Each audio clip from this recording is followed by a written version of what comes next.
तो महिलाओं के लिए काम करती आई हैं, महिलाओं की सुरक्षा का मुद्दा जो है वो आपके बहुत नजदीक रहा है। तो आज की तारीख में चुनावी माहौल में जब सीवर, सड़क, पानी का सवाल है तो महिला सुरक्षा ये सवाल है या नहीं है? ये बहुत बड़ा सवाल है, लेकिन ये सिर्फ चुनावी सवाल नहीं होना चाहिए। अब आप मुझे टाइम दीजिए, मैं आपको बताना चाहती हूँ पिछले 10 सालों में अरविंद केजरीवाल जी ने विमेन सेफ्टी पे क्या काम किया है। उन्होंने विमेन सेफ्टी के ऊपर कितनी मीटिंग्स करी हैं। मैं इंटरनली वहां पे थी, मैं आपको बता सकती हूं कि आज तक अरविंद केजरीवाल जी ने एक मीटिंग नहीं करी है विमेन सेफ्टी के ऊपर। मैं आपको यह भी बताना चाहती हूं कि मैं इनसे कई बार मिली, मैंने इनको कई बार बोला कि भाई देखिए विमेन सेफ्टी इतना बड़ा इशू है, केंद्र सरकार और राज्य सरकार को साथ में मिलकर काम करना पड़ेगा। केंद्र सरकार को तो हमने बहुत बार सवाल उठाए हैं कि भाई आप विमेन सेफ्टी पे क्या काम कर रहे हैं, लेकिन मैं आज ये भी तो जानना चाहती हूं ना कि दिल्ली सरकार विमेन सेफ्टी पे क्या काम कर रही है। जब शीला दीक्षित जी के समय में निर्भया जैसा इतना घिनौना रेप हुआ था तो अरविंद केजरीवाल जी बाहर आए थे कि हमें इतना कमजोर मुख्यमंत्री नहीं चाहिए, आप कोई एक्शन क्यों नहीं लेती। आज मैं उनसे यह भी तो पूछना चाहती हूं, क्योंकि मैं आपको बता दूं मैं इनके पास इतनी बार गई कि पुलिस कमिश्नर को हमें हर महीने बुलाना चाहिए, लेकिन मैं ये इस बात से बिल्कुल सहमत नहीं हूं कि जब चुनाव आता है तब आप ये इशू उठाते हो। आप क्यों नहीं पुलिस कमिश्नर को हर महीने बुलाते as chief minister of Delhi? आप क्यों नहीं उनको बुला के पूछते कि भाई क्या आपने काम करा है, आपने कितनी मीटिंग्स ली विमेन सेफ्टी के ऊपर? I think these are very important questions that need to be raised. The other thing is कि एक तरफ हम कहते हैं कि महिला सुरक्षा के ऊपर हम एक चुनावी मुद्दा बनाने की कोशिश करते हैं और फिर हम 5 साल 10 साल चुप हो जाते हैं। दूसरी बात यह है कि जब आपके ही घर में एक महिला का बुरी तरीके से उसको पीटा जाता है तब आप बिल्कुल चुप हो जाते हैं, आप उसके ऊपर विक्टिम शेमिंग करते हैं, उसका कैरेक्टर असैसिनेशन करते हैं। तो ये कहां से महिला सम्मान की बात है? जो महिला सम्मान की स्कीम की बात मैं एक सेकंड आपको रोक रही हूं।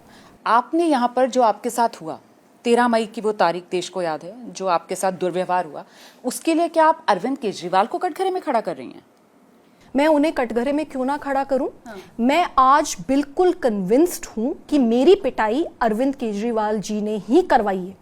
मेरे को उनके ड्राइंग रूम में बहुत बुरी तरीके से उनके पीएस द्वारा पीटा गया। वो उस समय घर में थे, मैं चीखती रही, चिल्लाती रही, मैं मदद की गुहार मांगती रही, वो बाहर नहीं आए। उन्होंने मुझे बाद में सिक्योरिटी से उठवा के फिकवा दिया। लेकिन स्वाति, आम आदमी पार्टी की तरफ से तो बार बार यही कहा जाता है ना कि भाई स्वाति मालीवाल जो है वो बीजेपी की एजेंट हो गई। आम आदमी पार्टी कहती है कि साहब हमने क्या नहीं किया, हमने अपनी साथी को पूरा सम्मान दिया, राज्यसभा सांसद तक बनवाया आपको इसी आम आदमी पार्टी ने। तो फिर ऐसी क्या वजह थी कि अरविंद केजरीवाल आपको पिटवाएंगे? जो आप आरोप लगा रही हैं कि आपको अरविंद केजरीवाल ने पिटवा दिया, वो क्यों पिटवाएंगे आपको? मैं अरविंद केजरीवाल जी को खुला चैलेंज देती हूँ आपके चैनल के माध्यम से। उनमें हिम्मत है ना तो वो सामने आके मेरे बैठें और इसी चैनल पे बैठें और लाइव नार्को टेस्ट करवाएं, अपना भी और मेरा भी। ये जो सच है ना ये पूरा का पूरा देश के सामने आ जाएगा। इतना डरते क्यों हैं? जब जब अरविंद केजरीवाल जी से मेरे बारे में सवाल पूछा जाता है उनका चेहरा उतर जाता है, वो बड़े नर्वस हो जाते हैं, बड़े डर जाते हैं। एक सेकेंड, वो बहुत डर जाते हैं, माइक इधर उधर करने लग जाते हैं। मुझे क्यों पीटा गया ये तो अरविंद केजरीवाल जी बताएं इस देश को। जहां तक ये बोला जाता है कि स्वाति मालीवाल को पता है कि उन्हें क्यों पीटा गया, और आप ये चाहती हैं कि ये सच जो है वो अरविंद केजरीवाल की जुबान से सामने आए। ये मैं बिल्कुल मानती हूं। मेरे को लगता है कि अरविंद केजरीवाल जी को सामने आना चाहिए इस देश के और बिल्कुल बताना चाहिए कि मुझे क्यों पीटा गया। इतना घबराना नहीं चाहिए, सामने आए। मैं ओपन चैलेंज करती हूँ, लाइव नार्को टेस्ट करवाइए, अपना भी और मेरा भी, और देश को पता लगने दीजिए कि किस कारण से आपने मुझे इतनी बुरी तरीके से पिटवाया और उसके बाद मेरा इतना चरित्र हरण करवाया। ये कहते हैं कि मैं बीजेपी की एजेंट हूं। मैं 2 दिन पहले तक बीजेपी की एजेंट नहीं थी।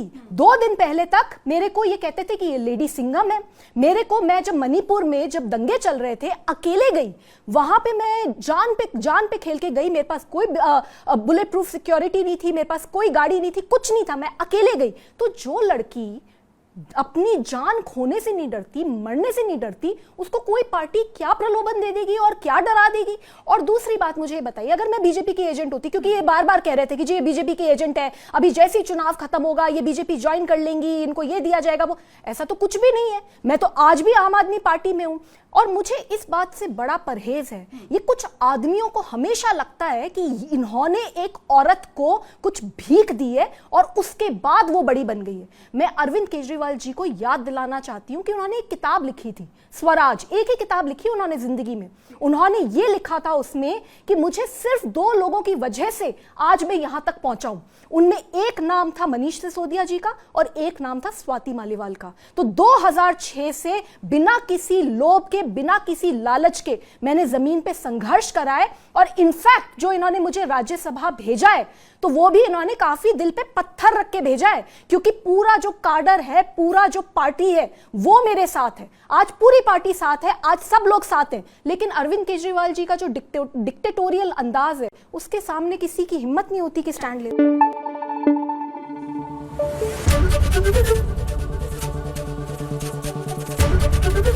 एबीपी न्यूज आपको रखे आगे।